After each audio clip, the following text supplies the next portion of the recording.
क्या ऐसा हो सकता है कि कोई इंसान आसमान में उड़ जाए? अच्छा। हाँ, मतलब सोचिए, कोई उड़ रहा है और उससे देखकर लोग ये ना कहें कि वाह ये क्या चमत्कार है, बल्कि वो ये शिकायत करें कि भाई उसने उड़ते समय घर की चादरें गंदी कर दी। अरे, ये तो बहुत ही अजीब बात होगी। है ना? या फिर मान लीजिए कि किसी गांव में कई सालों तक लगातार बारिश होती रहे और लोग परेशान होने के बजाय बस अपनी दिनचर्या में ढल जाएं। बिल्कुल, एक नॉर्मल चीज की तरह। एकदम नॉर्मल। मतलब एक ऐसी दुनिया जहां जादू और चमत्कार उतनी ही आम है जितना हमारी सुबह की चाय पीना। लेकिन, और ये बहुत मजेदार है, चुंबक या बर्फ जैसी जो पूरी तरह से वैज्ञानिक चीजें हैं ना, उन्हें किसी अलौकिक शक्ति की तरह देखा जाता है। हाँ, ये एक ऐसी उलझी हुई सी दुनिया की तस्वीर है जो किसी भी लॉजिक या तर्क की कसौटी पर खरी नहीं उतरती है। बिल्कुल नहीं उतरती। लेकिन फिर भी क्या है ना, ये दुनिया इंसानी इतिहास और हमारे मनोविज्ञान का सबसे सटीक आईना मालूम पड़ती है। और आज के इस गहरे विश्लेषण में हम इसी मायावी दुनिया के दरवाजे खोलने जा रहे हैं। एकदम सही कहा आपने। तो आज हमारी इस विस्तृत चर्चा का विषय है इकोज ऑफ मकोंडो नाम के नोट्स का गहन विश्लेषण। ये नोट्स दरअसल गैब्रियल गार्सिया मार्केस की 1967 में पब्लिश हुई उस वर्ल्ड फेमस किताब पर आधारित हैं जिसे साहित्य की दुनिया में 100 Years of Solitude या फिर हिंदी में कहें तो 100 साल का एकांत के नाम से जाना जाता है। हाँ, और इस मास्टरपीस के बारे में तो दुनिया भर में बहुत कुछ कहा और लिखा गया है। बिल्कुल, लेकिन आज हमारा लक्ष्य सिर्फ कहानी के पन्ने पलटना या कोई साधारण रिव्यू करना नहीं है। तो फिर हमारा मिशन क्या है आज? हमारा मिशन ये समझना है कि कैसे मकोंडो नाम का ये जो एक काल्पनिक शहर है और उसमें रहने वाले बुएंदिया परिवार की कहानी इंसानियत, समय की भूल भुलैया और हमारे सबसे गहरे अकेलेपन का एक अमर प्रतीक बन गई है। और ये समझना बहुत जरूरी है कि ये कोई आम फिक्शन नहीं है। हाँ, इस कहानी के भीतर जो गहराइयां छिपी हैं वे इसे एक ऐसे साहित्यिक अनुभव में बदल देती हैं जो किसी को भी भीतर तक झकझोर सकता है। मतलब ये सिर्फ एक परिवार की कहानी तक सीमित नहीं है। बिल्कुल नहीं, ये केवल लैटिन अमेरिका के एक परिवार की कहानी नहीं है, बल्कि ये मैजिकल रियलिज्म यानी जादुई यथार्थवाद के जरिए पूरी मानव जाति के विकास, उसकी गलतियों और उसकी नियति को समझने का एक बहुत ही जटिल रास्ता है। तो चलिए सफर की शुरुआत हम उस जगह से करते हैं जहां से सब कुछ शुरू होता है, यानी मेकोंडो की स्थापना। मेकोंडो, इन नोट्स को पढ़ते हुए ये बात सबसे ज्यादा उभर कर सामने आती है कि ये शहर आपको किसी नक्शे पर नहीं मिलेगा। हाँ, ये पूरी तरह से काल्पनिक जगह है। बिल्कुल, और इसे बसाते हैं होजे आर्कादियो बुएंडिया और उनकी पत्नी उर्सुला। उर्सुला जो कि बहुत ही समझदार, जमीन से जुड़ी हुई और मजबूत इरादों वाली महिला हैं। और उनका ये सफर भी काफी दिलचस्प है। बहुत दिलचस्प है। मतलब ये दोनों एक दलदल और जंगल के बीच से गुजरकर एक ऐसी जगह पहुंचते हैं जहां वे अपना एक सपनों का गांव बसाते हैं। शुरुआत में तो ये एक स्वर्ग जैसा लगता है, एकदम निर्दोष, एक ऐसी जगह जहां अभी तक किसी की मौत नहीं हुई है।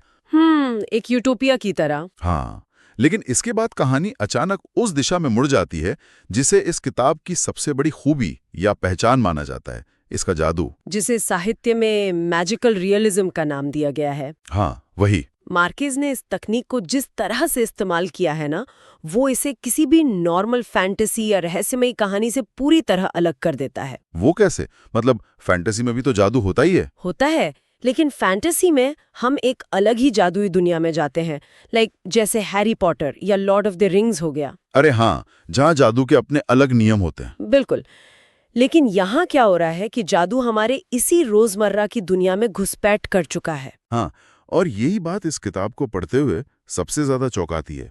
मतलब जादू यहाँ कोई चौंकाने वाली घटना है ही नहीं। सही कहा। इन नोट्स में कई ऐसे किस्सों का जिक्र है जो तर्क से बिल्कुल परे हैं। जैसे वो एक किस्सा है ना, जहाँ एक खूबसूरत लड़की कपड़े सुखाते सुखाते अचानक आसमान में उड़ जाती है। हाँ, रेमेडियोज द ब्यूटी। बिल्कुल।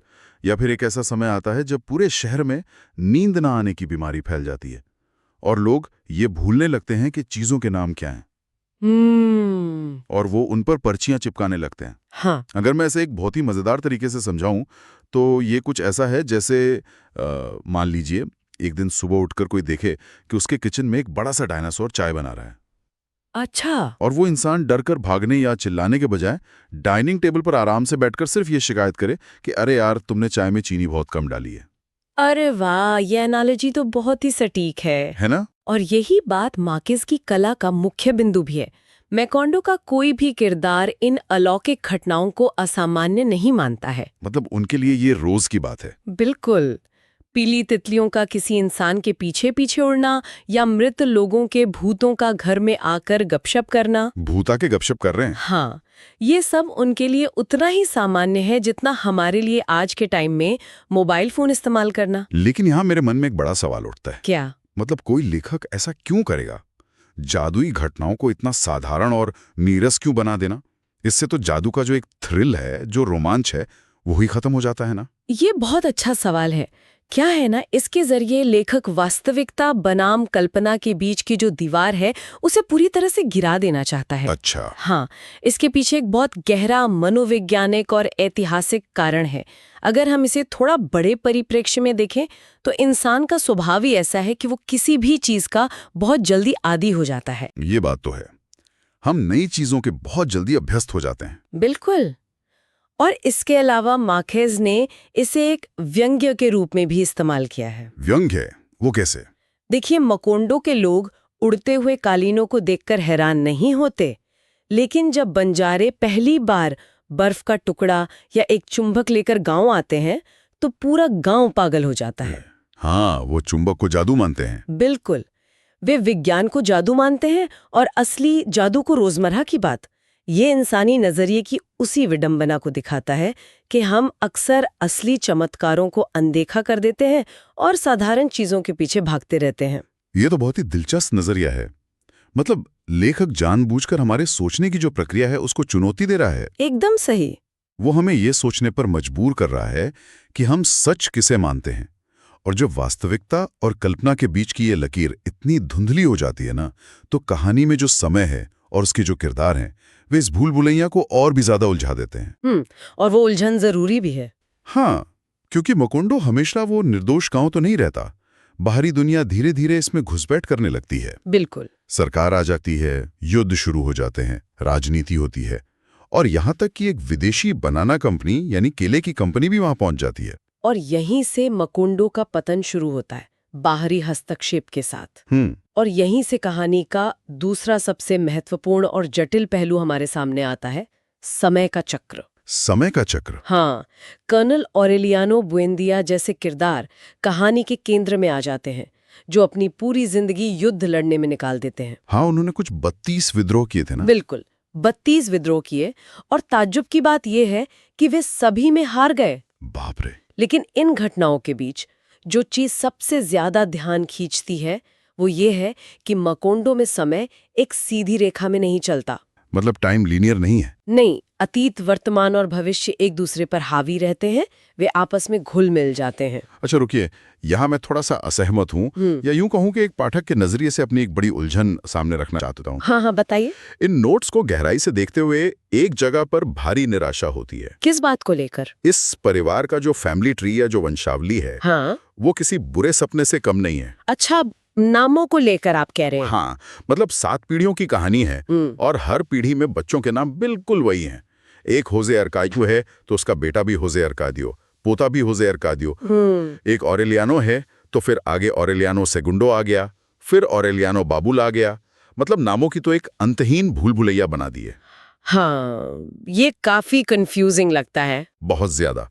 ईमानदारी से कहूं तो क्या इतने सारे एक जैसे नामों का होना किसी को भी परेशान और भ्रमित नहीं कर देगा? क्या ये खराब और आलसी लेखन का उदाहरण नहीं है कि भाई लेखक के पास नए नाम ही नहीं बचे थे? ये शायद हर उस इंसान की सबसे पहली शिकायत होती है जो इस किताब को पढ़ने की कोशिश करता है। होनी भी चाहिए। हाँ, और सतह से देखने पर ये वाकई एक बहुत बड़ी कमजोरी और भ्रम पैदा करने वाली बात लगती है। ऐसा लगता है जैसे लेखक जानबूझकर पाठक को परेशान करना चाह रहा है। तो फिर असलियत क्या है? असलियत ये है कि अगर हम इस बात की तह में जाएं कि ऐसा क्यों किया गया है, तो ये जो तथाकथित कमी है ना, ये दरअसल इस पूरी रचना का सबसे बड़ा मास्टर स्ट्रोक है। Master stroke? वो कैसे? ये कोई गलती नहीं है, ये एक बहुत ही सोची समझी दार्शनिक रणनीति है। मैं समझा नहीं। मतलब 20 किरदारों का नाम एक जैसा रखने के पीछे क्या दर्शन हो सकता है? दर्शन ये है कि मकोंडो में समय आगे नहीं बढ़ रहा है, वो गोल गोल घूम रहा है। अच्छा, बुएंदिया परिवार के पीढ़ियां शारीरिक रूप से तो आगे बढ़ रही हैं, लेकिन मानसिक और भावनात्मक रूप से वे उसी चक्र में फंसी हुई हैं। मतलब वे आगे नहीं बढ़ पा रहे हैं। बिल्कुल।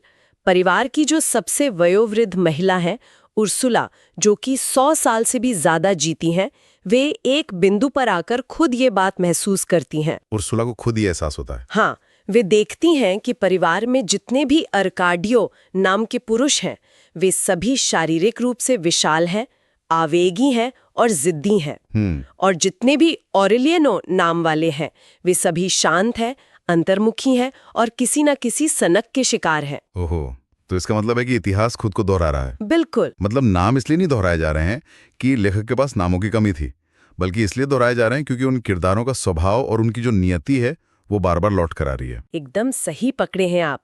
जब कोई पाठक इन पन्नों को पढ़ता है और वो भ्रमित होता है कि अरे ये कौन सा ऑरेलियानो है, क्या ये पिता है या परपोता है? हाँ, वो पन्ने पलट के पीछे देखता है। बिल्कुल। तो वो पाठक दरअसल उसी भ्रम और उसी चक्रव्यूह को महसूस कर रहा होता है जिसमें वो पूरा बुएंदिया परिवार फंसा हुआ है। क्या बात है, ये तो बहुत ही डीप है। वे समय के एक ऐसे गोल चक्के में घूम रहे हैं जहां नाम भी वही है, उनके द्वारा की जाने वाली गलतियों के जो पैटर्न है वो भी वही है और अंत में उनकी असफलताएं भी वैसी ही हैं। मतलब वो अपनी गलतियों से कुछ सीख ही नहीं रहे हैं। यही तो सबसे बड़ा संदेश है। जो इंसान या जो समाज अपने अतीत से सबक नहीं सीखता, वो उसी अतीत को बार बार दोहराने के लिए अभिशप्त होता है। बिल्कुल सही बात है। मार्केज ने नामों के इस भ्रम के जरिए हमें ये एहसास दिलाया है कि पीढ़ियां तो बदल जाती हैं, लेकिन इंसानी फितरत और इतिहास के घाव इतनी आसानी से नहीं भरते। ये बाकी दिमाग को झकझोर देने वाला विश्लेषण है। शुरुआत में जो बात मुझे एक बड़ी खामी लग रही थी, वो दरअसल समय के दर्शन को महसूस कराने का एक बहुत ही पावरफुल टूल है। हाँ, वो एक टूल ही है। लेकिन चलिए पीढ़ियों तक एक ही पैटर्न में फंसे रहने वाले इस परिवार की सबसे गहरी और अंतिम सच्चाई की ओर रुख करते हैं। वो भी बहुत जरूरी है। क्योंकि जादू हो गया, गृह युद्ध हो गया और एक जैसे नामों की इस पूरी अफरा तफरी हो गई, इन सब के बीच एक चीज ऐसी है जो पहली पीढ़ी से लेकर 7वीं पीढ़ी तक कभी नहीं बदलती। और वो क्या है? वो है इस उपन्यास का शीर्षक और इसकी सबसे बड़ी थीम, अकेलापन, या जिसे हम सॉलिट्यूड कहते हैं। बिल्कुल। और यही वो धुरी है जिस पर ये पूरी कहानी घूमती है। 100 साल का एकांत। लेकिन ये समझना जरूरी है कि ये कोई ऐसा अकेलापन नहीं है जहां इंसान किसी निर्जन द्वीप पर फंसा हो। हाँ, यही बात तो सबसे ज्यादा विरोधाभासी है। कैसे? मतलब बुएंदिया परिवार का घर हमेशा लोगों से भरा रहता है। वहां बच्चे हैं, नौकर हैं, मेहमान आ रहे हैं, सैनिक आ रहे हैं, दावतें हो रही हैं। काफी चहल पहल है। बहुत चहल पहल है। वहां जुनून है, कई तरह के प्रेम प्रसंग भी हैं, लेकिन फिर भी हर एक किरदार अपने आप में पूरी तरह से अकेला है। ये सच है। कर्नल ऑरेलियानो अपने युद्ध के तंबू में अकेले हैं। होजे आर्काडियो बुएंदिया, जो कि परिवार के मुखिया थे, वे पागलपन का शिकार होकर एक पेड़ से बंधे हुए हैं और अपनी ही दुनिया में बिल्कुल अकेले हैं। ऐसा इसलिए है क्योंकि ये जो एकांत है ना, ये भौगोलिक या शारीरिक नहीं है। ये पूरी तरह से मनोवैज्ञानिक और भावनात्मक अकेलापन है। मतलब भीड़ में भी अकेले होना। हाँ, बुएंदिया परिवार का ये अकेलापन दरअसल उनकी प्यार न कर पाने की जो अक्षमता है उससे पैदा होता है। Inability to love. बिल्कुल। वे सब अपनी अपनी सनक, अपने अपने अहंकार और अपनी लालसाओं में इतने डूबे हुए हैं कि वे एक दूसरे से कभी कोई सच्चा भावनात्मक जुड़ाव महसूस ही नहीं कर पाते हैं। वे बस अपने आप में मगन हैं। हाँ, जैसे कर्नल ऑरेलियानो सोने की छोटी छोटी मछलियां बनाते हैं, फिर उन्हें पिघला देते हैं और फिर से वही मछलियां बनाने लगते हैं। और अमरंता का किरदार भी तो कुछ ऐसा ही करता है ना। हाँ, अमरंता अपनी पूरी जिंदगी कफन बुनती है और फिर उसे उधेड़ देती है। ये सब कार्य उन्हें बाहरी दुनिया से काट देते हैं। ये बहुत ही पीड़ादायक है। मतलब वे सब किसी न किसी काम में बिजी तो हैं, लेकिन वो काम उन्हें कहीं लेकर नहीं जा रहा। वो बस एक एस्केप है। हाँ, वो बस एक बहाना है अपने अंदर के खालीपन का सामना न करने का। और मुझे लगता है कि इस अकेलेपन को पाठक तक पहुंचाने में लेखक की जो लेखन शैली है उसका बहुत बड़ा हाथ है। वो कैसे? इन नोट्स को देखने पर पता चलता है कि ये कोई आसान किताब नहीं है। इसकी भाषा बहुत ही काव्यात्मक है, बहुत सघन है। एक बिना रुके बहने वाली नदी की तरह है ये किताब। ये पॉइंट बहुत सही है। इसमें कोई विराम नहीं है। ये पाठक से बहुत ज्यादा धैर्य की मांग करती है। इस सच है। मार्केज ने पैराग्राफ्स इतने लंबे और सघन लिखे हैं कि पढ़ने वाले को सांस लेने की फुर्सत ही नहीं मिलती। हाँ, कई कई पन्नों तक तो कोई पैराग्राफ ब्रेक ही नहीं होता। बिल्कुल। और जब कोई इस गति से पढ़ता है तो वो भी उस परिवार के एकांत में पूरी तरह डूब जाता है। भाषा का ये जो बहाव है ना, वो ऐसा है जैसे वो खुद समय का बहाव हो, जो किसी के लिए नहीं रुकता। क्या बात है। और जिस धैर्य की आप बात कर रहे हैं वो इसलिए भी जरूरी है क्योंकि ये कहानी सिर्फ पढ़ी नहीं जाती, इसे जिया जाता है। लेकिन एक सवाल उठता है कि इतने सघन अकेलेपन और नियति के इस चक्र के बीच इंसान के लिए क्या कोई उम्मीद बचती भी है? ये एक बहुत ही गहरा सवाल है। क्योंकि अगर हम बोइंदी परिवार के 7 पीढ़ियों के अंत को देखें तो वो बहुत ही खौफनाक और दुखद है। अंत तो वाकई दर्दनाक है। पूरा का पूरा मैकोंडो शहर एक भयानक बवंडर में उड़कर हमेशा के लिए खत्म हो जाता है, जैसे कि उसका वजूद ही कभी न रहा हो। ये अंत हमें आखिर क्या कहना चाहता है? देखिए, ये अंत उसी कड़वे सच की अंतिम परिणति है जिसके बारे में हमने अभी बात की। ये किताब हमें ये सिखाती है कि एकांत हर इंसान की अंतिम सच्चाई है।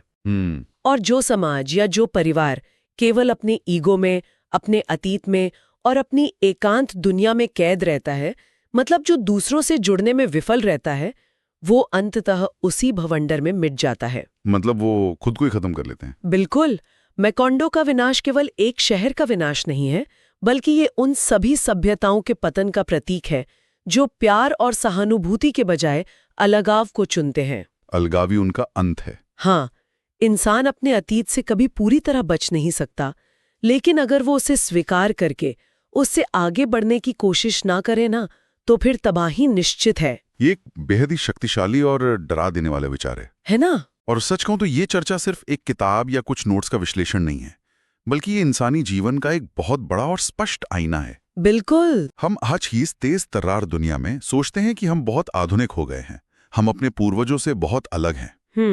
हम ऐसा ही मानते हैं। लेकिन अगर हम गहराई से सोचें तो क्या हम सच में अलग हैं, या हम भी आज के इस दौर में सोशल मीडिया और अनगिनत डिजिटल कनेक्शन होने के बावजूद उसी एकांत के चक्र में फंसे हुए हैं? ये सोचने वाली बात है। क्या हम भी अपनी अपनी सोने की मछलियां नहीं बना रहे हैं और उन्हें पिघला नहीं रहे हैं? यही कारण है कि ये रचना एक मास्टरपीस है। ये आपको 19वीं सदी के लैटिन अमेरिका के काल्पनिक गांवों की सैर तो जरूर कराती है, लेकिन सवाल वो आपसे आपके आज के बारे में पूछती है, हमारे वर्तमान के बारे में। हाँ, ये हमें मजबूर करती है कि हम अपने खुद के पारिवारिक पैटर्न को देखें, अपनी विरासतों को समझें और अपने व्यक्तिगत एकांत पर फिर से विचार करें। तो इस बेहद गहरे और विचारोत्तेजक विश्लेषण के बाद हम अपनी इस चर्चा को एक बहुत ही महत्वपूर्ण मोड़ पर लाकर छोड़ना चाहेंगे। हमने देखा कि बुएंदिया परिवार समय के एक ऐसे अंतहीन चक्र में फंसा हुआ था, जहां पीढ़ियां तो बदल रही थीं, लेकिन उनकी गलतियां और उनका अकेलापन नहीं। और अंततः वे इसी अकेलेपन के कारण मिट गए। तो एक पल के लिए हम सबको इस बात पर विचार करना चाहिए, अगर ये सच है कि हम अपने अतीत के प्रभाव से कभी पूरी तरह मुक्त नहीं हो सकते और इतिहास हमेशा एक चक्र की तरह खुद को दोहराने की कोशिश करता है, तो क्या हमारी सच्ची आजादी इस चक्र से भागने और उससे लड़ने में है? ये एक बड़ा सवाल है। या फिर अपनी इंसानी कमजोरियों और अपने हिस्से के एकांत को स्वीकार करके दूसरों के साथ सच्चे अर्थों में जुड़ने और उस एकांत में भी शांति खोजने में है? क्या मैकोंडो की नियति को बदला जा सकता था अगर उनमें से किसी ने भी सच्चे मन से प्रेम करना सीख लिया होता? ये एक ऐसा सवाल है जिसका कोई एक सीधा जवाब नहीं है। क्या उस गोल चक्के को तोड़ा जा सकता है, या हमें बस ये सीखना होगा कि उस चक्के के घूमने के दौरान हम अपना संतुलन कैसे बनाए रखें? बहुत खूब। अगली बार जब आप बारिश की बूंदों को घंटों तक गिरते हुए देखें या अपने ही परिवार की किसी पुरानी आदत को खुद में दोहराते हुए महसूस करें, तो मैकोंडो के उस जादुई लेकिन अकेले शहर को जरूर याद कीजिएगा। बिल्कुल। सोचने और महसूस करने के लिए बहुत कुछ है। गहराई से जुड़ने के लिए शुक्रिया। फिर मिलेंगे एक नए सफर पर।